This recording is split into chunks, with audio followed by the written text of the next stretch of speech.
আসসালামু আলাইকুম এভরিওয়ান, আপনারা দেখতে পাচ্ছেন আমাদের এই যে একটা কুমার গাছ। আসলে এই কুমার গাছটা কি অবস্থা দেখতে পাচ্ছেন। আমরা এটা প্রচুর প্রচুর পরিমাণে ওষুধ ব্যবহার করেছি, অনেক ধরনের ওষুধ ব্যবহার করছি, কিন্তু কোনো রেজাল্ট পাইনি আমরা।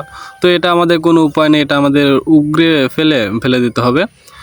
এটা মানে এটা ছোঁয়াছুঁয়ি আমাদের পার্শ্ববর্তী যে এইগুলো আছে, পাশে যে এগুলো আছে কুমার গাছ, এগুলো ওই অবস্থা হয়ে যাবে। সেই জন্য এই যে একটা দেখতে পাচ্ছেন, এটারও এক অবস্থা।